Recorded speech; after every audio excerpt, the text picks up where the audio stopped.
నమస్తే అండి. ఇంతకుముందు వీడియోలో దీని గురించి ఎక్స్‌ప్లెయిన్ చేస్తున్నప్పుడు కొంచెం టెక్నికల్ ఇష్యూ వల్ల కట్ అయింది. దాని కంటిన్యూషన్ ఈ వీడియోలో ఉంటుందండి. మనం ఈరోజు జనరల్ ఎంట్రీస్ పోస్టింగ్ జనరల్ ఎంట్రీస్‌ని క్రియేట్ చేసేటప్పుడు మనం డెబిట్, క్రెడిట్ అంటే ఏంది?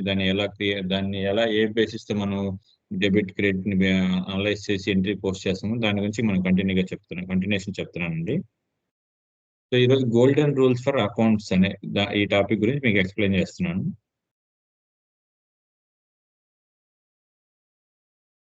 గోల్డెన్ రూల్స్ ఫర్ అకౌంటింగ్ అంటే మనకి అకౌంట్స్ లో మేజర్ ఏ ఏదైనా కానీ అకౌంట్స్ ని 3 టైప్స్ గా అకౌంట్స్ డివైడ్ చేస్తారండి. Number 1 real accounts, personal accounts, nominal account. Real account అంటే అండర్ ద రియల్ అకౌంట్స్ ఏమేమి వస్తాయని మీకు మెన్షన్ చేస్తున్నాం. Land and buildings, cash, furniture ఇంకా చాలా ఉంటాయండి. మీకు బ్రీఫ్ గా ఎక్స్ప్లెయిన్ చేయాలంటే అసెట్స్ రియల్ అకౌంట్స్ అంటే ఇవి ఆల్ అసెట్స్ కి సంబంధించినటువన్నీ రియల్ అకౌంట్స్ కిందకి వస్తాయి. ఇందులో touchable assets, non touchable assets. For example touchable assets అంటే land and buildings, cash, furniture, plant and machinery వీటన్నిటి కూడా టచబుల్. టచ్ చేస్తాము. టచ్ చేయడానికి పాసిబిలిటీ ఉండే అసెట్స్ వీటన్నిటిని టచబుల్ అసెట్స్ అంటారు. And one more thing another one ఏంటంటే non touch non touchable items. అవి ఏంటంటే trade marks, goodwill, shares ఇవన్నీ కూడా నాన్ టచబుల్. ఇవన్నీ కూడా మనకి అసెట్స్ కిందే వస్తాయి. ఇవన్నీ కూడా రియల్ అసెట్స్ కింద వస్తాయి. So next second one is personal accounts. Now I'm discussing about the personal accounts. Personal accounts లో ఏమొస్తాయి? పర్సనల్ అకౌంట్స్ అంటే ఎగ్జాంపుల్ నేను నా పేరు మెన్షన్ చేశాను. పర్సన్ కి సంబంధించి కానీ గ్రూప్ ఆఫ్ పర్సన్ కి సంబంధించి కానీ బ్యాంక్ అనేది కూడా ఒక నేమ్ తో ఉంటుంది కదా. గ్రూప్ ఆఫ్ పర్సన్స్ లెక్క person name, group of person ఇవన్నీ కూడా పర్సన్ కి రిలేటెడ్ గా వస్తాయి. For example one more example out standing salary అంటే మనం ఎవరైనా పర్సన్స్ కి మనం పే చేయాల్సింది కాబట్టి అవుట్ స్టాండింగ్ శాలరీ అంటారు. ఇది కూడా అవుట్ స్టాండింగ్ శాలరీ అనేది మనకి ఒక పేబుల్ కరెంట్ లయబిలిటీ. బట్ అయినా కానీ ఇది మన ఒక పర్సన్ కి పే చేయాలి. Person or group of persons pay చేయాలి కాబట్టి ఇవి కూడా మనకి అండర్ ద పర్సనల్ అకౌంట్స్ కిందకి వస్తాయి. Again one more example prepaid advance. Prepaid advance అంటే ముందుగా మనం ఎవరికైనా పేమెంట్ చేసాం. ఫర్ ఎగ్జాంపుల్ మనం ఒక ఆర్గనైజేషన్ స్టార్ట్ చేసాం. మనం ఏదైనా మ్యానుఫ్యాక్చరింగ్ ఇండస్ట్రీ స్టార్ట్ చేసినప్పుడు మనకి రా మెటీరియల్ కావాలి. రా మెటీరియల్ కావాలంటే ముందుగా మనం వాళ్ళకి అడ్వాన్స్ పే చేస్తాం. ప్రీపెయిడ్ అడ్వాన్స్ కూడా మనకి ఒక ప్రీపెయిడ్ అడ్వాన్స్ అనేది కూడా మనకు ఒక కరెంట్ అసెట్. బట్ అదొక పర్సన్ పేరుతో చేసాం కాబట్టి అండర్ ద పర్సనల్ అకౌంట్ కిందకి వస్తుంది. నెక్స్ట్ నామినల్ అకౌంట్స్ లో ఏంటంటే మనకి all expenditures and losses and all incomes and profits వస్తాయి. ఇవన్నీ కూడా మనకి ఎక్స్పెండిచర్స్ రిలేటెడ్ గా అండ్ ఇన్కమ్స్ కి రిలేటెడ్ గా ఉండేటివన్నీ కూడా ఈ నామినల్ అకౌంట్స్ లో మనకు వస్తాయి. నామినల్ అకౌంట్స్ లో అవి ఏంటనేది మీకు ఎగ్జాంపుల్ చెప్తాను. మన డే టు డే ఎక్స్పెండిచర్స్ అన్ని day to day or monthly, weekly, yearly జరిగే ట్రాన్సాక్షన్స్ అన్ని కూడా ఎక్స్పెండిచర్స్ కింద వస్తాయి. ఎక్స్పెండిచర్ లో కొన్ని ఎగ్జాంపుల్స్ చెప్తాను. శాలరీస్ పే చేస్తున్నాం ఎక్స్పెండిచర్. డైలీ వేజెస్ పే చేస్తున్నాం ఎక్స్పెండిచర్. ఏదైనా మెటీరియల్ పర్చేజ్ చేస్తున్నాం అవి ఎక్స్పెండిచర్. సేల్స్ అనేది మనకి ఇన్కమ్ కింద వస్తుంది. ఏదైనా మనం మెటీరియల్ ని మన దగ్గర తయారు చేసిన మెటీరియల్ ని సేల్ చేస్తాం. మనకి డబ్బులు వస్తుంది. అది ఏంటంటే ఇన్కమ్స్ కింద like profit. Then printing and stationery. Printing and stationery also one type of expenditure. Then electricity bill. Electricity bill also one type of expenditure. Rent paid also one type of expenditure. All regular expenditures and regular incomes is under the nominal account. ఇంకా చాలా ఉన్నాయండి. చాలా one by one. వీటన్నిటి గురించి కూడా brief గా మీకు ఒక ఒక ఎక్సెల్ లో మొత్తం ఒక్కొక్క రియల్ అకౌంట్ సంబంధించి మాక్సిమం 100-150 ఎగ్జాంపుల్స్ టైప్ చేసి మీకు డిస్క్రిప్షన్ లో అప్లోడ్ చేస్తానండి. సేమ్ పర్సనల్ అకౌంట్ కి సంబంధించి, నామినల్ అకౌంట్ సంబంధించి కూడా ఏ అకౌంట్ కింద మాక్సిమం ఏమేమి ఐటమ్స్ వస్తాయి అనేది మీకు ఒక్కొక్క అకౌంట్ కి సంబంధించి 100-150 ఎగ్జాంపుల్స్ మీకు ఎక్స్ప్లెనేషన్ కింద నెక్స్ట్ వీడియోలో ఎక్స్ప్లెనేషన్ చేస్తున్నా. యాజ్ వెల్ యాజ్ మీకు వీడియో డిస్క్రిప్షన్ లో అప్లోడ్ చేస్తుంది. నా ఇప్పుడు ఈ ఈ 3 అకౌంట్స్ సంబంధించి ఏమేమి అప్లికబుల్ అవుతాయి అనేది గురించి ఇప్పుడు చెప్పాను. అప్లికబుల్ అంటే this rule is applicable all assets and businesses. As well as personal account అంటే this rule is applicable to all persons and respective persons and artificial persons. చెప్పాను కదా మీకు. ఆర్టిఫిషియల్ పర్సన్స్ అంటే బ్యాంక్స్ ఇవన్నీ కూడా. అగైన్ నామినల్ అకౌంట్స్ అంటే this rule is applicable to all expenditures and incomes and profits and losses. ఇంకా చాలా ఉంటాయండి దీంట్లో. చాలా మీకు నెక్స్ట్ వీడియోలో కానీ ఈ వీడియోలో డిస్క్రిప్షన్ లో కానీ మొత్తం మీకు అప్లోడ్ చేస్తాను. నామినల్ అకౌంట్స్ కింద మాక్సిమం ఏమేమి వస్తాయి అనేది ఒక 100-150 వర్డ్స్ మెన్షన్ చేసి అప్లోడ్ చేస్తాను. So now coming to rule for debit and credit. Real accounts, personal account, nominal, ఈ మూడు అకౌంట్స్ కి మనం ఏ సిచ్యువేషన్స్ లో మనము డెబిట్ చేస్తాము, ఏ సిచ్యువేషన్ లో క్రెడిట్ చేస్తాము అనే దానికి సంబంధించి మీకు ఒక ఎగ్జాంపుల్ రాస్తాను చూడండి. రియల్ అకౌంట్ లో డెబిట్ ఏం చేయాలంటే వాట్ కమ్స్. రియల్ అకౌంట్స్ అంటే ఇక్కడ మెన్షన్ చేసిన ఈ ఎగ్జాంపుల్స్ అన్నిటికీ ఏం వస్తున్నాయో, అంటే మనకి రిసీవ్ చేసుకునేటివన్నీ కూడా, ఐ మీన్ వాట్ కమ్స్, మన ఆర్గనైజేషన్ లో దీనికి రిలేటెడ్ మెటీరియల్స్ అన్ని మనకి ఇన్ అయితే, అంటే ఐ మీన్ వాట్ కమ్స్ మనకి ఇన్ అయితే వీటిని మనం డెబిట్ చేస్తాం. మనం మెన్షన్ చేసిన సేమ్ ఈ మెటీరియల్స్ అన్ని కూడా మన ఆర్గనైజేషన్ అవుట్ అయితే, ఐ మీన్ లెఫ్ట్ అయితే, అప్పుడు మనం క్రెడిట్ చేస్తాం. అర్థమైంది కదండి. రియల్ అకౌంట్స్ లో మనం మెన్షన్ చేసినటువంటి land and buildings, cash, furniture, assets, plant and machine, ఇవన్నీ కూడా మన ఆర్గనైజేషన్ కి ఇన్ అయితే, ఐ మీన్ మనం రిసీవ్ చేసుకుంటే వాటిని మనం డెబిట్ చేస్తాం.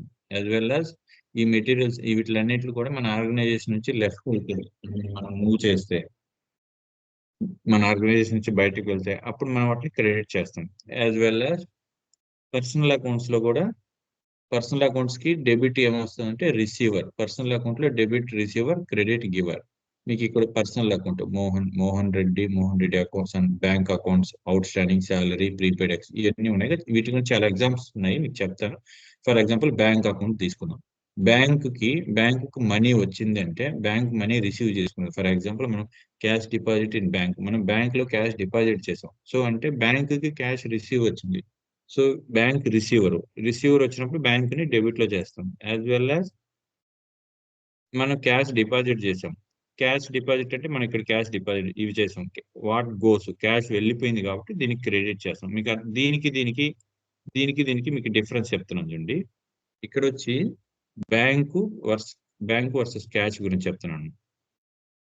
క్యాష్ డిపాజిటెడ్ ఇన్ బ్యాంక్, ఒక లైన్ తీసుకున్నాం, ఒక సెంటెన్స్ తీసుకున్నాం. దీంట్లో క్యాష్ డిపాజిటెడ్ ఇన్ బ్యాంక్ అంటే మనకు బ్యాంక్ లోకి క్యాష్ క్రెడిట్ అయింది. సో ద రిసీవర్, ఇక్కడ బ్యాంక్ అనేది రిసీవర్ అయింది కాబట్టి బ్యాంక్ ని డెబిట్ చేస్తాము. యాజ్ వెల్ as క్యాష్ వెళ్ళిపోయింది, so cash goes. What goes అంటే క్యాష్ వెళ్ళిపోయింది కాబట్టి క్యాష్ ని క్రెడిట్ చేస్తాం. సో ఈ సిచ్యువేషన్ మీకు చిన్న ఎగ్జాంపుల్. క్యాష్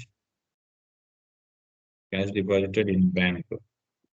సో ఇక్కడ అమౌంట్ 10,000 వేసుకుందాం. దీనికి సంబంధించి మనం ఇప్పుడు జనరల్ ఎంట్రీని ఎలా రాయాలని అంటే, మీకే అర్థమవుతుంది చూడండి. క్యాష్ అనేది ఏంది, రియల్ అకౌంట్. సో బ్యాంక్ అనేది personal account. So real account లో క్యాష్, బ్యాంక్ అనేది పర్సనల్ అకౌంట్. సో ఇక్కడ మన క్యాష్ ఏమైంది, వాట్ గోస్ అంటే క్రెడిట్. సో బ్యాంక్ అనేది పర్సనల్ అకౌంట్, బ్యాంక్ అమౌంట్ వచ్చింది, రిసీవ్డ్ అంటే డెబిట్.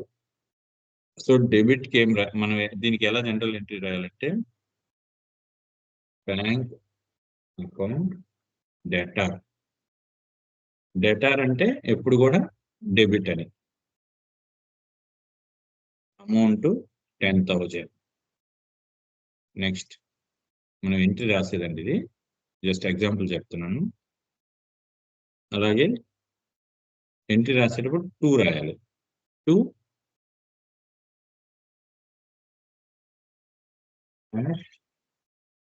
అకౌంట్ అని రాయొచ్చు. Cash account 10,000.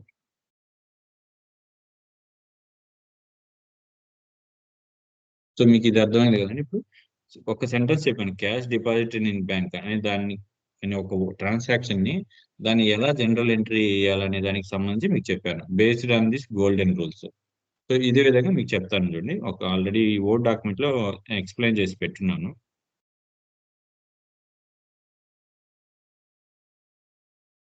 ఇది కూడా మీకు వన్ మోర్ టాపిక్ కూడా చెప్పాలి.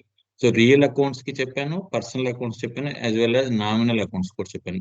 నామినల్ అకౌంట్స్ లో ఆల్ ఎక్స్పెండిచర్స్ అండ్ లాసెస్, అంటే మన ఆర్గనైజేషన్ కి సంబంధించి అన్ని ఎక్స్పెండిచర్స్, డే టు డే జరిగే ఎక్స్పెండిచర్స్ అన్ని, మంత్లీ జరిగే ఎక్స్పెండిచర్స్, ఇయర్లీ జరిగే ఏ ఎక్స్పెండిచర్స్ అయినా under the expenditures and losses, ఇవన్నీ కూడా మనం అండర్ ద డెబిట్ కింద మెన్షన్ చేస్తాం.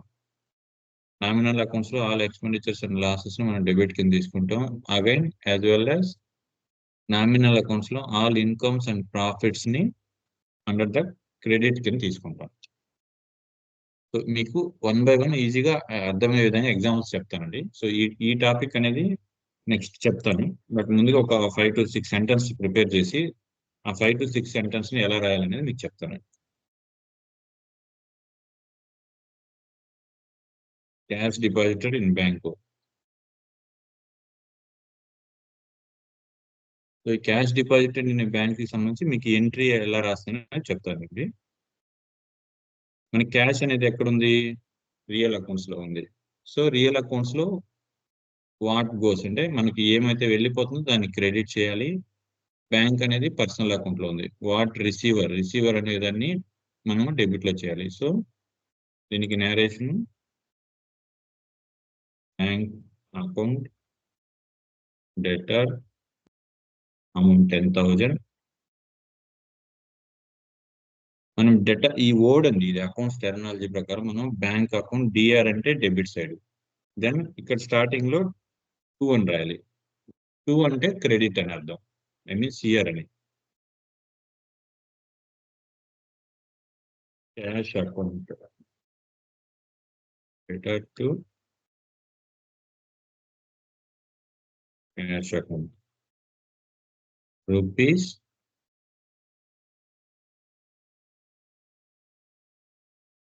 10,000.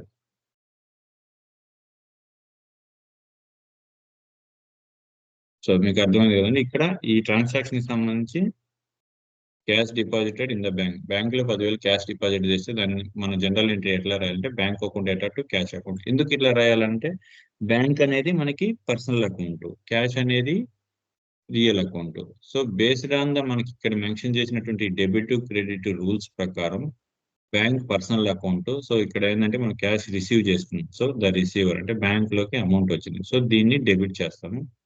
అండ్ క్యాష్ అనేది రియల్ అకౌంట్. రియల్ అకౌంట్ ప్రకారం వాట్ గోస్ మనకి కంపెనీ నుంచి వెళ్ళిపోయింది క్యాష్. సో క్యాష్ అనేది గోస్, క్యాష్ వెళ్ళింది కాబట్టి సో దాన్ని మనం క్రెడిట్ చేస్తాం. సో బ్యాంక్ అకౌంట్ అటు క్యాష్ అకౌంట్. మీకు అర్థమైంది కదండి. సో ఇంకొక ఎగ్జాంపుల్ చెప్తున్నాను. Nominal account. So nominal account లో ఏంటంటే శాలరీస్ పేడ్ అనేది తీసుకుందాం. ఇంకొక స్టెప్ ఎగ్జాంపుల్ 2 అని మెన్షన్ చేస్తున్నాం. ఇవన్నీ కూడా మనకి కామర్స్ వాళ్ళకి చాలా ఈజీగా ఎన్ని బేసిక్ నాలెడ్జ్ అండి, ప్రతి ఒక్కరికి ఖచ్చితంగా వచ్చి ఉంటుంది. బట్ నాన్ కామర్స్ వాళ్ళకి ఐడియా ఉండకపోవచ్చు, అందువల్ల మళ్ళీ చెప్తున్నాను.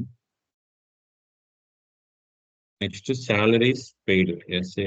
Salaries paid from bank. చూడండి, సాలరీస్ పెయిడ్ ఫ్రమ్ బ్యాంక్ అంటున్నాడు. బ్యాంక్ అని ఇవ్వచ్చు, క్యాష్ అని ఇవ్వచ్చు. క్యాష్ అని అంటే మనకి క్యాష్ అయినా కూడా అదే ఎంట్రీ వస్తుంది.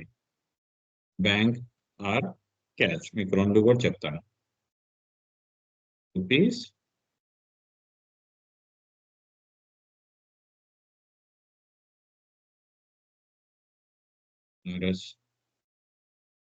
25,000 సాలరీస్ పే చేశారు అనుకోండి.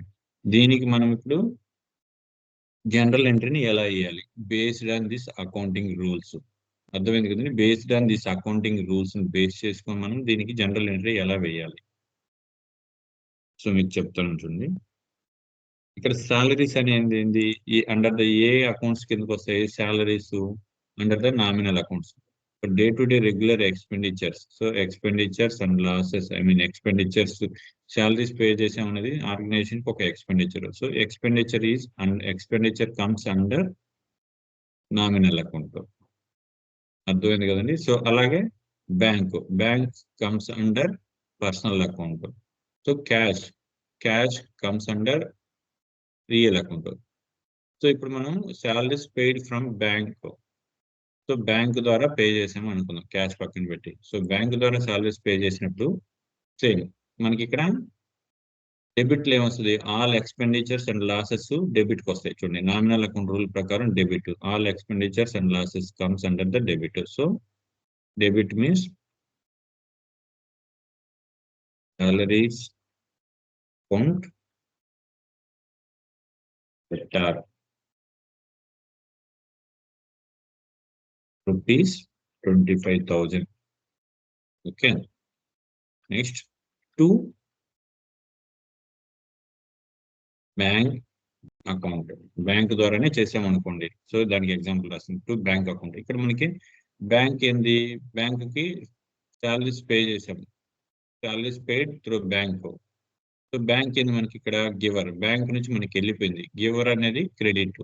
సో బ్యాంక్ నుంచి మనం శాలరీస్ పే చేసాం కాబట్టి, బ్యాంక్ లోంచి అమౌంట్ వెళ్ళిపోయింది కాబట్టి బ్యాంక్ గివర్ కాబట్టి, అండర్ ద గోల్డెన్ రూల్స్ ప్రకారము పర్సనల్ అకౌంట్ లో ఏదున్నా కానీ గివర్ అయితే క్రెడిట్ కింద మెన్షన్ చేస్తాం. So salaries account data to bank, two అంటే క్రెడిట్ లోకి వెళ్ళింది. సో బ్యాంక్ ని క్రెడిట్ లోకి చేసాం.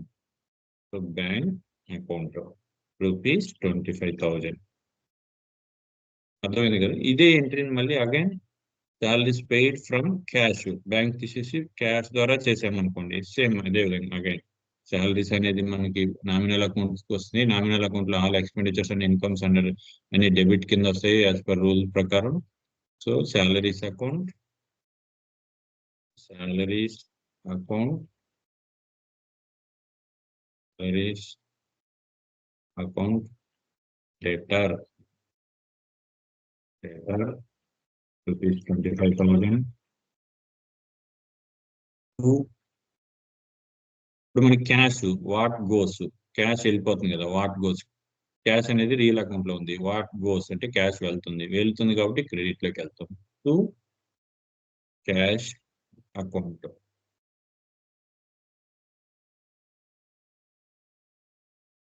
అకౌంట్ ₹25,000. సో మీకు ఇప్పుడు చిన్న ట్రాన్సాక్షన్ ఏదైనా కూడా ఈ రోజు మనం ఒక చిన్న ట్రాన్సాక్షన్ చెప్పాము. సో ఇక్కడ చూడండి, ఒక 10 to 15 ట్రాన్సాక్షన్స్ అన్ని కూడా ఒక బల్క్ గా రాస్తున్నాను.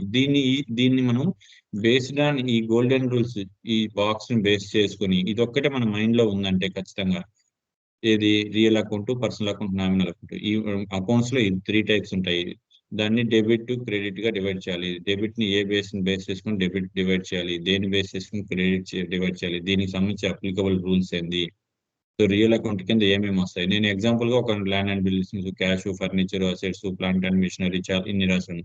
దీని కింద చాలా వస్తాయి. ఇంకా వెహికల్స్, ఫర్నిచర్స్ అంటే చాలా ఉంటాయి, tables, chairs, plant and machinery, land and buildings లో చాలా ఉంటాయి. Trade marks, share markets, goodwill, ఇలా చాలా ఉంటాయి. ఇవన్నీ ఈ విధంగా బేస్ చేసుకొని ఒక్కొక్క అకౌంట్ కి ఏమేమి వస్తాయి అనేది మీకు ఎగ్జాంపుల్ డిస్క్రిప్షన్ లో కానీ నెక్స్ట్ వీడియోలో మొత్తం ఒక్కొక్క ఎగ్జాంపుల్ సంబంధించి ఒక 100 to 150 ఎగ్జాంపుల్స్, ఒక్కొక్క అకౌంట్ సంబంధించి 150 ఎగ్జాంపుల్స్ రాస్తాను. సో బేస్డ్ ఆన్ ద ఈ రూల్స్ బేస్ చేసుకొని మనము రియల్ అకౌంట్ కి సంబంధించి వాట్ కమ్స్, మన ఆర్గనైజేషన్ లో రియల్ అకౌంట్ లో మన ఆర్గనైజేషన్ సంబంధించి ఇవన్నీ ఉన్నాయనుకోండి అసెట్స్, వీటిని డెబిట్ కింద ఏమొస్తాయంటే వాట్ కమ్స్, మన ఆర్గనైజేషన్ లోకి రిసీవ్ అయ్యేటివన్నీ కూడా డెబిట్ కింద మెన్షన్ చేస్తాం. యాజ్ వెల్ యాజ్ మన ఆర్గనైజేషన్స్ బయటకు వెళ్ళేటివన్నీ కూడా క్రెడిట్ కింద మెన్షన్ చేస్తాం. అలాగే పర్సనల్ అకౌంట్ కి మనం రిసీవ్ చేసుకునేటివన్నీ కూడా డెబిట్ కింద వేస్తాం. పర్సనల్ అకౌంట్ లో మనం పే చేసేటివి, మనం ఇచ్చేటివన్నీ కూడా క్రెడిట్ కింద వేస్తాం. As well as nominal accounts లో గుర్తుపెట్టుకుని all expenditures and losses under the debit, all incomes and profits goes to under the credit. So ఈ యొక్క రూల్ బేస్ చేసుకుని మనం ఎన్ని ఎంట్రీస్ చెప్పినా కానీ, ఎంత పెద్ద ట్రాన్సాక్షన్స్ చెప్పినా కానీ మనం ఈజీగా ఆ ఒక్క ఎంట్రీని బేస్ చేసుకొని మనం జనరల్ ఎంట్రీస్ ని పాస్ చేయొచ్చు. మనం జనరల్ ఎంట్రీస్ ని పాస్ చేసిన తర్వాత బేస్డ్ ఆన్ జనరల్ ఎంట్రీస్ ని బేస్ చేసుకుని మనం ఎన్ని సాఫ్ట్వేర్లు, ఈ ఎస్ఐపి, ఎఫ్ఐసి వాళ్ళు కూడా డెబిట్ అంటే ఏంది, డెబిట్ టు క్రెడిట్, ఈ బేసిక్ రూల్స్ నేర్చుకున్నాం అనుకో. ఫర్ ఎగ్జాంపుల్ ఇక్కడ మనం ఈ ట్రాన్సాక్షన్ బేస్ చేయగానే cash account data, cash deposit in bank. So ఇక్కడ ఏముంది, బ్యాంక్ డెబిట్ అయింది, క్యాష్ క్రెడిట్ అయింది. సో ఈ ఒక్క బేస్, డెబిట్ కింద బ్యాంక్ వస్తుంది, క్రెడిట్ కింద క్యాష్ వస్తుంది. ఈ ఒక్క లాజిక్ నేర్చుకున్నాం అంటే మనం ఎస్ఐపిలో ఈజీగా నేర్చుకోవచ్చు, జాబ్ కొట్టవచ్చు. ఎందుకంటే మనకి ట్రాన్సాక్షన్ జరిగినప్పుడు ఏ ఐటమ్ ని డెబిట్ కింద వేయాలి, ఏ ఐటమ్ ని క్రెడిట్ కింద వేయాలి అనే ఒక్క లాజిక్ ఎటువంటి డౌట్ లేకుండా కానీ మనం ఖచ్చితంగా నేర్చుకొని చేయగలిగితే ఆటోమేటిక్గా సక్సెస్ అవ్వచ్చండి. ఎందుకంటే ఎస్ఐపిలో ఏంటంటే మీకు రిమైనింగ్ ఈఆర్పిలో వాటిలో ఎలా ఏంటంటే పేమెంట్ అంటే పేమెంటే ఉంటుంది. అది వెండర్కి పేమెంట్ చేసినా, ట్రాన్సాక్షన్ పేమెంట్ చేసినా, రెగ్యులర్ ఎక్స్పెండిచర్ పే చేసినా, ఏది చేసినా కానీ మనకి ఎస్ఐపిలో పేమెంట్ అంటే ఎఫ్ఐ ఉంటుంది, రిసిప్ట్ అంటే F6 ఉంటుంది. అది ఎవరి దగ్గర నుంచి రిసిప్ట్ చేసుకున్నా కానీ F6 ఉంటుంది. బట్ ఎస్ఐపిలో అలా కాదండి. బేస్డ్ ఆన్ డాక్యుమెంట్ టైప్ ని బేస్ చేసుకొని, డాక్యుమెంట్ బేస్ చేసుకొని మనకి డెబిట్ కి ఒక నెంబర్ ఉంటుంది, క్రెడిట్ కి ఒక నెంబర్ ఉంటుంది. ఫర్ ఎగ్జాంపుల్ జనరల్ డాక్యుమెంట్ కి డెబిట్ కి 40 ఉంది అనుకో, క్రెడిట్ కి 50 ఉంటుంది. డీజెడ్ డాక్యుమెంట్ అట్లా vendor document, vendor payment document మీకు ఇంతకు ముందు వీడియోలో క్లారిటీగా చెప్పానండి. 1 మినిట్. మనకి ఎస్ఐపిలో ఏంటంటే మేజర్ మనకి ఎఫ్ఐసి వాళ్ళకి సంబంధించి ఒక 6 డాక్యుమెంట్స్ ఉంటాయండి. ఈ ప్రతి డాక్యుమెంట్ ఒక్కొక్క డాక్యుమెంట్ కి డెబిట్ కి సంబంధించి ఒక నెంబర్ ఉంటుంది, క్రెడిట్ కి సంబంధించి ఒక నెంబర్ ఉంటుంది. ఫర్ ఎగ్జాంపుల్ జనరల్ ఎంట్రీ, ఇప్పుడు మనం ఈ సాలరీస్ పేడ్ అనేది ఒక జనరల్ ఎంట్రీ ఉంటుంది. I mean regular expenditure general ledger documents కింద వస్తుంది. దీనికి మనం డెబిట్ కి 40, క్రెడిట్ కి 50 అనేది ఉంటుంది. సో మనకి ఇక్కడ డెబిట్ కింద ఏ ఐటమ్ మెన్షన్ చేయాలి, క్రెడిట్ కింద ఏ ఐటమ్ మెన్షన్ చేయాలి మనకు క్లారిటీగా అర్థమైంది. సో జనరల్ ఎంట్రీలో ఎస్ఐపిలో జనరల్ డాక్యుమెంట్ ఎంట్రీలో డెబిట్ కి 40, క్రెడిట్ కి 50 అనే ఒక నెంబర్ మన మైండ్ లో గుర్తుండిపోతే ప్రతి ట్రాన్సాక్షన్ మనం ఈజీగా పోస్ట్ చేయొచ్చు. అలాగే ఎస్ఐపిలో vendor invoice document, vendor payment document, then customer documents, customer payment document, asset accounting document, ఇట్లా ఒక 6 to 7 డాక్యుమెంట్స్ ఉంటాయి ఎఫ్ఐసి రిలేటెడ్ గా. వీటిలో ప్రతి డాక్యుమెంట్ కి కూడా డెబిట్ కి పోస్టింగ్ కి, క్రెడిట్ కి పోస్టింగ్ కి డిఫరెంట్ గా మారిపోతుంటాయి. ఫర్ ఎగ్జాంపుల్ జనరల్ డాక్యుమెంట్ కి చెప్పాను కదండి, జనరల్ డాక్యుమెంట్ కి debit posting fee 40, credit posting fee credit posting ఫీకి నెంబరు 50 ఉంటుంది. సో ప్రతి దానికి ఒక వెండర్ ఇన్వాయిస్ డాక్యుమెంట్ అనుకోండి, క్రెడిట్ కి ఒక నెంబరు, డెబిట్ కి ఒక నెంబరు.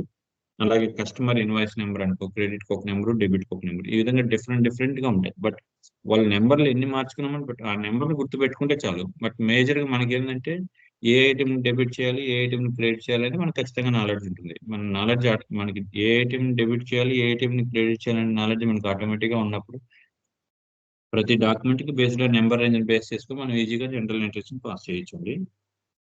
సో అవి మీకు ఎలా చేయాలనేది చెప్తాను ఎగ్జాంపుల్ గా. సో ఒక చిన్న స్మాల్ సెంటెన్స్ తీసుకున్నాను ఒక ఆర్గనైజేషన్ కి సంబంధించి. మనం ఎస్ఐపిలో సూర్య గ్రూప్ ఆఫ్ బిజినెస్ అనే ఒక ఆర్గనైజేషన్ క్రియేట్ చేస్తున్నాం. దానికి సంబంధించి మనం ఈ అన్ని స్టెప్స్ క్రియేట్ చేస్తున్నాం. ఐ మీన్ ఎంటర్ప్రైజ్ స్ట్రక్చర్ నుంచి global settings, chart of accounts, global parameters, GL group creation, GL general entries creation, ఇవన్నీ చేసామండి మనం. సో ఫర్దర్ గా మీకు ఈ క్లాస్ లో ఏం చెప్తానంటే బేసిక్ అకౌంట్స్ నాలెడ్జ్ మీకు వచ్చితేనే మాత్రం ఫర్దర్ గా మూవ్ అవుతారు. సో బేసిక్ అకౌంట్స్ నాలెడ్జ్ కోసం ఇవన్నీ మీకు ఇప్పుడు దాకా నేను ఈ గోల్డెన్ రూల్స్ ఫర్ అకౌంట్స్ గురించి చెప్పాను. సో ఇంకొక బ్రీఫ్ ఎక్స్ప్లెనేషన్ చెప్తానండి. ఐ మీన్ ఈ ఒక 6 లైన్స్ పారాగ్రాఫ్ తీసుకున్నాం. దీంట్లో చూడండి, received share capital 10 lakhs from Sudhakar Rao in cash. అంటే సుధాకర్ రావు అనే అతను received share capital of 10 lakhs from Sudhakar Rao. Sudhakar Rao అనే అతని దగ్గర నుంచి షేర్ క్యాపిటల్ ఒక 10 lakhs తీసుకున్నాం. సో షేర్ క్యాపిటల్ అంటే ఏంది, మన ఆర్గనైజేషన్ లో ఇన్వెస్ట్ చేశారు. సో ఇది క్యాపిటల్. క్యాపిటల్ అంటే వన్ టైప్ ఆఫ్ లైబిలిటీ. మనకి ఆర్గనైజేషన్ క్యాపిటల్ తెచ్చిపెట్టాలంటే లైబిలిటీ. ఈ లైబిలిటీ మనం ఎప్పటికైనా ఆర్గనైజేషన్ తరఫున క్యాపిటల్ తెచ్చిన వాళ్ళకి ఖచ్చితంగా ఇవ్వాలి. ఫర్దర్ గా ఇంట్రెస్ట్ చేసి ఇవ్వాలి అనేది పక్కన పెట్టిన ఈ 10 lakhs అయితే ఖచ్చితంగా ఇవ్వాలి. సో ఇది share capital is one type of liability. So so అదే ఎవరి దగ్గర నుంచి వచ్చింది, ఫ్రమ్ సుధాకర్ రావు. సో మనకి లెడ్జర్ ఏం చేయాలి, సుధాకర్ రావు అనే అతన్ని Sudhakar Rao share capital under the liabilities కింద మనం లెడ్జర్ క్రియేట్ చేయాలి. So next, cash deposited in the same in HDFC bank. So ఈ తెచ్చిన 10 lakhs లోంచి cash deposited in HDFC bank ₹7 lakhs. So ఈ తెచ్చిన 10 lakhs లోంచి 7 lakhs రూపీస్ క్యాష్ ని మనం హెచ్డిఎఫ్సి బ్యాంక్ లో డిపాజిట్ చేసాం. సో హెచ్డిఎఫ్సి బ్యాంక్ లో డిపాజిట్ చేయాలంటే మనకు ఆల్రెడీ హెచ్డిఎఫ్సి బ్యాంక్ లెడ్జర్ ని క్రియేట్ చేసిన ఇది అండర్ పర్సనల్ అకౌంట్ కింద వస్తుంది. బ్యాంక్స్ అంటే అందర్ కరెంట్ అసెట్స్ కింద వస్తాయి. So first HDFC bank current account ని మనం క్రియేట్ చేసి ఉండాలి ఎస్ఐపిలో, as well as cash account ని క్రియేట్ చేసి ఉండాలి. ఈ 7 lakhs ని క్యాష్ డిపాజిట్ చేయాలి. సో దీనికి లెడ్జర్ మనం ఆల్రెడీ ఇందాక చెప్పాం కదా, క్యాష్ డిపాజిటెడ్ ఇన్ బ్యాంక్ 10,000 అంటే same cash deposited in HDFC bank ని ఎంట్రీ చేస్తాము. దానికి HDFC bank account attach to 7 lakhs to cash account attach to 7 lakhs. ఈ విధంగా ఈ ప్రతి దానికి లెడ్జర్స్ ని ఈ పారాగ్రాఫ్ మొత్తానికి మనం లెడ్జర్స్ ఉన్నాయా లేదో చూసుకోవాలి, లెడ్జర్స్ క్రియేట్ చేసుకోవాలి. లెడ్జర్స్ తర్వాత జనరల్ ఎంట్రీస్ ని ఎలా పాస్ చేయాలనే దానికి సంబంధించి మీకు అనుభవం చెప్తాను. ఫస్ట్ ఇంకొకసారి చెప్తాను. Received share capital 10 lakhs from Sudhakar Rao. Sudhakar Rao అనే అతని దగ్గర నుంచి 10 lakhs షేర్ క్యాపిటల్ తీసుకొచ్చారు. సో దాన్ని deposited in the bank, HDFC bank లో డిపాజిట్ చేశారు. ఎంత దాంట్లో 10 lakhs తీసుకొచ్చారు. దాంట్లో నుంచి 7 lakhs హెచ్డిఎఫ్సి బ్యాంక్ లో డిపాజిట్ చేశారు. So and also paid advance salary 20,000 to Mahesh Reddy. So 20,000 rupees salary pay చేశారు. మనకి ఇక్కడ 10 lakhs నుంచి 7 lakhs డిపాజిట్ చేసేస్తే so 20,000 I'm sorry also paid advance salary 20,000 to Mahesh Reddy. So Mahesh రెడ్డికి 20,000 సాలరీ పే చేశారు. సో దీనికి ఎగ్జాంపుల్ మనం ప్రాపర్ దీనికి క్లారిటీగా రాస్తున్నాం. Also paid an advance salary paid to 20,000 Mahesh Reddy from HDFC bank. HDFC bank. So ఇప్పుడు సెంటెన్స్ క్లారిటీ ఉంటుంది. సో 20,000 బ్యాంక్ మహేష్ రెడ్డికి హెచ్డిఎఫ్సి బ్యాంక్ నుంచి పే చేశారు. Then additionally paid 50,000 towards rent. దీంట్లోంచి మనము 20,000 రెంట్ పే చేసాం. ఐ మీన్ 50,000 రెంట్ పే చేసాం. Rent paid from cash. మనకి ఇట్లా సెంటెన్స్ క్లారిటీగా ఉంటేనే మనం రాయగలుగుతాం. ఎందుకంటే ఇప్పుడు పే చేశారన్నారు, బ్యాంక్ నుంచి పే చేశారా, క్యాష్ నుంచి పే చేశారు అనేది క్లారిటీ లేదు కదా. సో మనం అక్కడ ఎంట్రీ పాస్ చేయలేము. And 25,000 electricity bill and 25,000 towards electricity bill. So 25,000 and 25,000 electricity bill paid from bank. Banker cash but bank mention చేశాను. ఫ్రమ్ బ్యాంక్ అంటే అది కూడా క్లారిటీ ఇవ్వాలి. ఒక్కొక్క కంపెనీలో చాలా రకాల బ్యాంకులు ఉంటాయి. HDFC, ICICI. సో ఏ బ్యాంక్ నుంచి? HDFC bank. Then wages are paid. Wages అంటే డైలీ లేబర్స్ సంబంధించి వేజెస్ పెయిడ్ చేస్తాం. అది 30,000 పే చేశారంట. వేజెస్ వేజెస్ పెయిడ్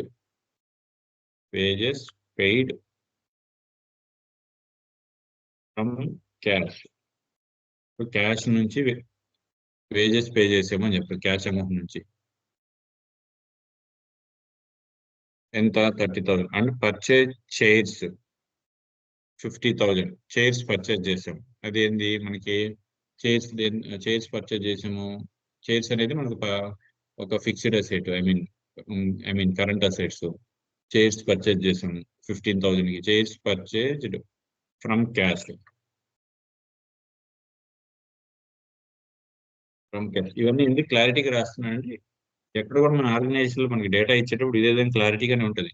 ఒక ట్రాన్సాక్షన్ జరిగిందంటే ఏ బ్యాంకు జరిగింది, లేకపోతే క్యాష్ నుంచి జరిగిందా, బ్యాంక్ నుంచి జరిగిందా, ఎవరికి ఇచ్చాము అనేది డీటెయిల్స్ లేకుండా మనం ట్రాన్సాక్షన్ చేయలేము.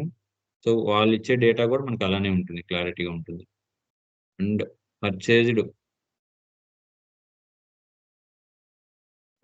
Chairs 15,000 from cash. So cash నుంచి తీసుకొని ఖర్చు పెట్టాం. Also made purchase plant and machinery rupees amounting 5 lakhs. 5 lakhs from bank. So ఇక్కడ మనం జరిగిన ట్రాన్సాక్షన్స్ అన్నిటిని కూడా 1 by 1 మెన్షన్ చేయాలి. ఇప్పుడు ఈ జరిగిన ట్రాన్సాక్షన్ బేస్ చేసుకొని మనం జనరల్ ఎంట్రీస్ ని పాస్ చేయాలి. మనం జనరల్ ఎంట్రీస్ ని ఎప్పుడైతే ప్రిపేర్ చేస్తామో బేస్డ్ ఆన్ జనరల్ ఎంట్రీస్ ని బేస్ చేసుకొని మనము ఎస్ఐపిలో కానీ, టాలీలో కానీ, ఏ ఈఆర్పీలో అయినా కానీ మనం ఎంట్రీస్ పాస్ చేయగలుగుతాం. మనం టాలీలో కొంచెం ఎక్స్పీరియన్స్ ఉన్న వాళ్ళు ఏంటంటే జనరల్ ఎంట్రీస్ మనకి ఒక ట్రాన్సాక్షన్ జరగగానే ఆటోమేటిక్ గుర్తు చెప్తుంది. ఫర్ రెగ్యులర్ వర్క్ చేసే వాళ్ళు రెంట్ పే చేస్తారు, వాళ్ళకి ఈజీగా అర్థం కదా. రెంట్ అకౌంట్ అయ్యేటట్టు బ్యాంక్ అకౌంట్, రెంట్ అకౌంట్ అయ్యేటట్టు క్యాష్ అకౌంట్ అని రాసేస్తారు. సో ఈ ఎక్స్ప్లెనేషన్ అంతా ఎందుకు ఇస్తున్నానంటే మనకి నాన్ కామర్స్ వాళ్ళకి అకౌంట్స్ గురించి తెలియదు కాబట్టి నేను already based on golden rule base చేసుకొని మీకు ఎక్స్ప్లెయిన్ చేస్తున్నాను. సో ఈ ఒక్క పారాగ్రాఫ్ నుండి ఈ సెంటెన్స్లు అన్నింటికి సంబంధించి ఒక జనరల్ ఎంట్రీస్ ని ఎలా రాయాలనేది మీకు బ్రీఫ్ గా ఎక్స్ప్లెయిన్ చేస్తాను. బేస్డ్ ఆన్ జనరల్ ఎంట్రీస్ ని బేస్ చేసుకొని మనం ఎస్ఐపిలో జనరల్ ఎంట్రీస్ ని పోస్ట్ చేద్దామండి. So received share capital 10 lakhs from Sudhakar Rao. Sudhakar Rao అనే అతను షేర్ క్యాపిటల్ తెచ్చాడు. సో సుధాకర్ రావు దీనికి షేర్ క్యాపిటల్ క్యాష్ అనేది ఏంది మనకి ఇక్కడ రిసిప్ట్ అయింది. క్యాష్ రిసిప్ట్ అయింది. So as per real account golden rules లో as per real account norms ప్రకారం what comes debit.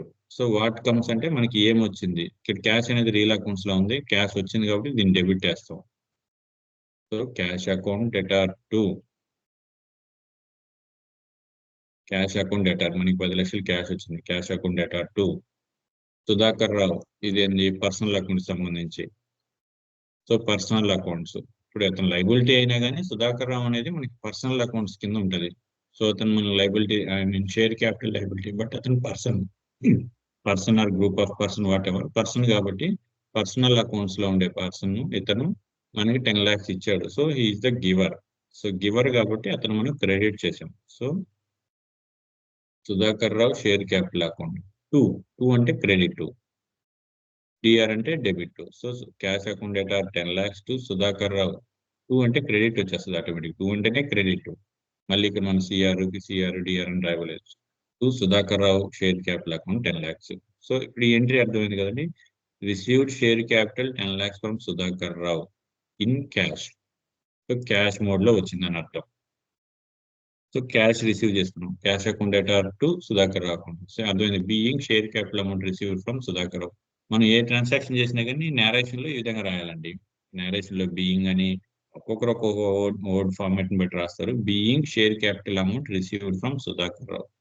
So next transaction ఏంది, and deposited the same in the HDFC bank amounting 7 lakhs. So ఈ same amount లో నుంచి 7 lakhs rupees ని HDFC bank లో deposit చేశాడు. సో దీనికి సంబంధించి మనం ట్రాన్సాక్షన్ రాయాలి. 1 minute.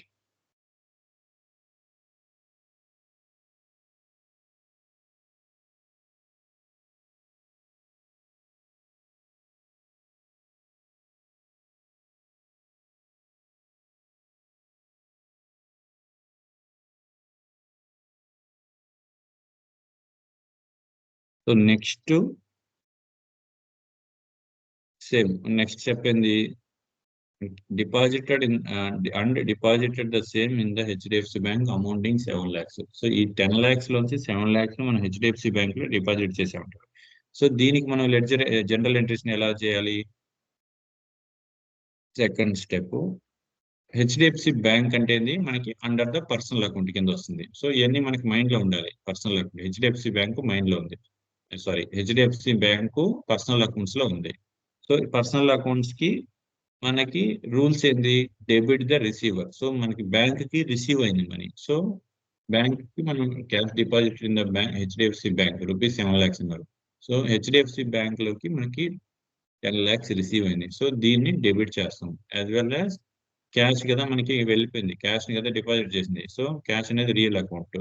So cash real account కాబట్టి క్యాష్ వెళ్ళింది కాబట్టి వాట్ గోస్ అవుట్ కాబట్టి సో క్యాష్ ని క్రెడిట్ చేస్తాం. సో ఈ స్టెప్ లో ఏంటంటే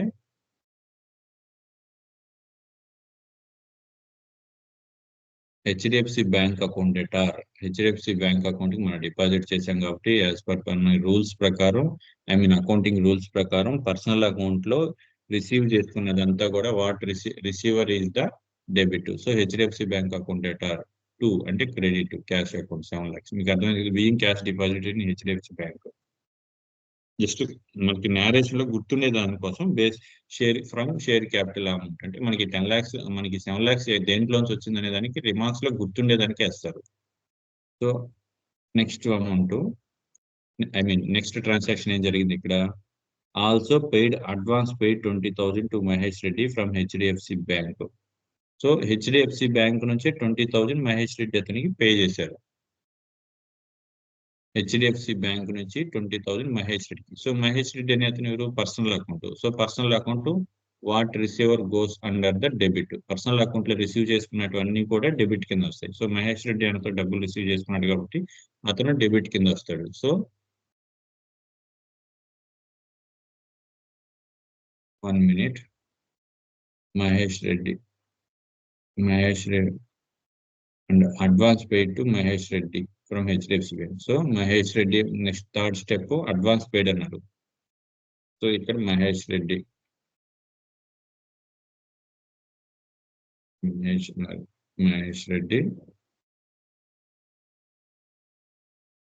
అకౌంట్ డేటార్ టూ, మనకి ఇక్కడ ఏం ఫ్రమ్ బ్యాంక్. ఇంతకు ముందు నేను జస్ట్ ఎంట్రీ చేసినప్పుడు క్యాష్ ఆ బ్యాంక్ అని మెన్షన్ చేయలేదు కాబట్టి నేను ఈ ఎంట్రీని టైప్ చేసి పెట్టినానండి. సో మనం ఇప్పుడు క్లారిటీగా చెప్పాం, advance paid salary advance 20,000 paid to Mahesh Reddy from HDFC bank. So bank నుంచి పే చేశారు కాబట్టి, సారీ ప్రీవియస్ మొత్తం డిలీట్ చేయండి. ఇక్కడ క్లారిటీ మెన్షన్ చేస్తున్నాను. Mahesh Reddy account debtor. Mahesh Reddy personal account అతను రిసీవ్ చేసుకున్నాడు కాబట్టి డెటార్ చేసాము. టు క్యాష్ అకౌంట్ బ్యాంక్ నుంచి చేసాం కాబట్టి సో ఇక్కడ బ్యాంక్ అకౌంట్ అని మెన్షన్ చేస్తాను. నేను ప్రీవియస్గా ఏం మెన్షన్ చేయలేదు కాబట్టి జస్ట్ క్యాష్ అని రాశాను. HDFC bank. So HDFC bank ఏంది పర్సనల్ అకౌంట్. సో ఇక్కడ సిచ్యువేషన్ ఏమొచ్చింది, మహేష్ రెడ్డి అనే అతను పర్సనల్ అకౌంటే, హెచ్డిఎఫ్సి బ్యాంక్ అనేది కూడా పర్సనల్ అకౌంటే. సో ఇక్కడ ఏంటంటే రిసీవర్ డెబిట్ అవుతాడు, గివర్ క్రెడిట్ అవుతాడు. సో బ్యాంక్ నుంచి మహేష్ రెడ్డి అతనికి అమౌంట్ ఇచ్చాం కాబట్టి బ్యాంక్ అనేది గివరు, మహేష్ రెడ్డి అనే అతను రిసీవర్. సో రిసీవర్ ని డెబిట్ చేసాము, గివర్ ని క్రెడిట్ చేసాం. సో ఎంట్రీ పాస్ అయింది కదండి. Mahesh Reddy account data to HDFC bank being advance paid being advance paid to Mahesh Reddy. మనం రాయబోలేదు ఫ్రమ్ బ్యాంక్ అని, ఎందుకంటే బ్యాంక్ నుంచే రాసాం కాబట్టి. Next another one is additionally paid 50,000 towards rent paid. So 50,000 రెంట్కి పే చేసాం. అడిషనల్లీ అనేది అవసరం లేదు ఇక్కడ. So paid 50,000 towards rent from cash నుంచి పే చేసాం. సో రెంట్ అనేది మనకి ఏంది, ఇక్కడ రెంట్ అనేది ఏం లెడ్జర్ వస్తుంది, అండర్ ద దేని కిందకి వస్తుంది మనకి, రెంట్ అనేది under the nominal account. Nominal account కింద మనకి రూల్స్ ఏముంటాయి, all expenditures and goes under the debit, all incomes and credits goes under the credit, all incomes and profits goes under the credit. So మనకి ఇక్కడ transaction లో ఏముంది, paid 50,000 towards for rent from cash. So rent కి సంబంధించి 50,000 cash రూపంలో pay చేసాము, sorry cash రూపంలో pay చేసాం. సో దీనికి ఇప్పుడు ఎంట్రీ ఎలా పాస్ చేయాలి, సో రెంట్ అనేది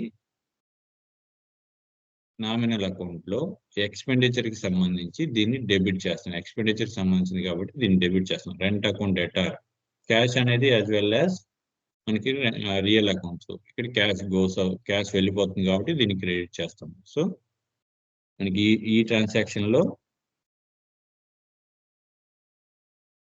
రెంట్ కి సంబంధించి rent account debtor 50,000 to cash account. So అర్థమైంది కదండి, rent account debtor to cash account.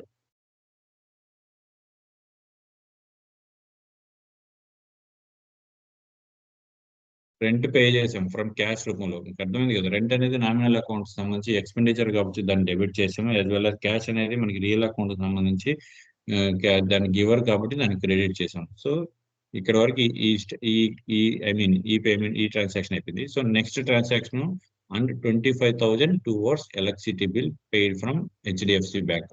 And తర్వాత 25,000 మనం ఎలక్ట్రిసిటీ బిల్ పే చేసాం. సో ఎలక్ట్రిసిటీ బిల్ అనేది ఏంది మనకి expenditure, all incomes and expenditure, sorry, all expenditures and losses under the nominal accounts, it goes for debit, it's under debit. So ఇక్కడ మనకి electricity bill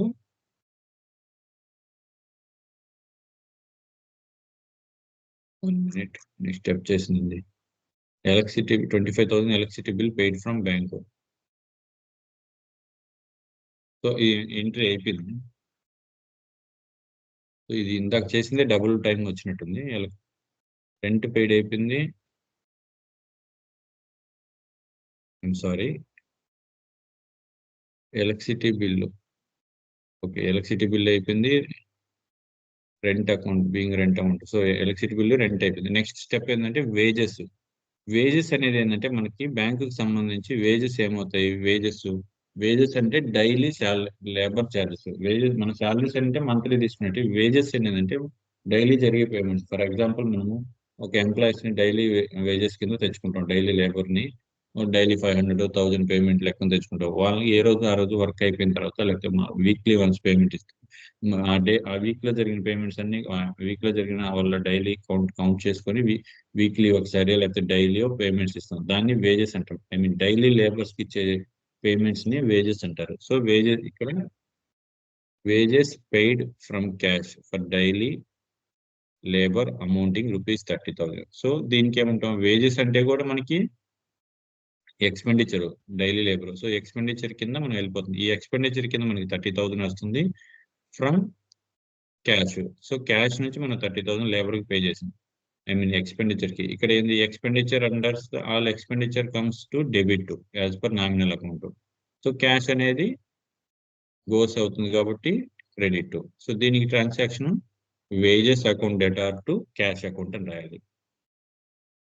so wages account debtor to 30,000 to cash నుంచి pay చేసాం. Next ఇంకొక step ఏంటంటే final, purchased and purchased chairs or stationery, whatever, purchase chairs at the rate of 15,000 from cash. 15,000 rupees కి మనం chairs purchase చేసామండి. So ఇక్కడ chairs ఏమవుతాయి, chairs అంటే మనకి అసెట్స్ కింద అవుతాయి. డైలీ ఎక్స్పెండిచర్ కింద పెట్టుకోవచ్చు, ఆర్ ఎల్స్ అసెట్ కిందనే పెట్టుకోవచ్చు. 15,000 చైర్స్ అనేది మనకి నెక్స్ట్ అసెట్ కింద కాదు, చైర్స్ పర్చేజ్ చేసినప్పుడు అది ఒక ఎక్స్పెండిచర్ కిందే అవుతుంది. తర్వాత మళ్ళీ ఆ మెటీరియల్ కౌంట్ చేసుకుని అసెట్ కింద వేస్తారు ఆ తర్వాత అంతే. బట్ చైర్స్ ని పర్చేజ్ చేసాం అనేది మనకు ఒక అసెట్ ఎక్స్పెండిచర్. సో ఈ ఎక్స్పెండిచర్ అనేది chairs purchase. So purchase account debtor, purchase అనేది మనకు ఒక ఎక్స్పెండిచర్. సో దీనికి సంబంధించి మనం లెడ్జర్ ఏం రాస్తాము,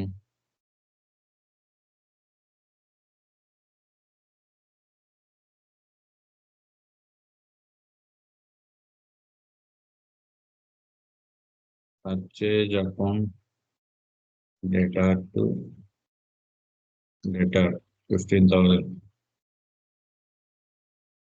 టు క్యాష్ అకౌంట్ 15,000.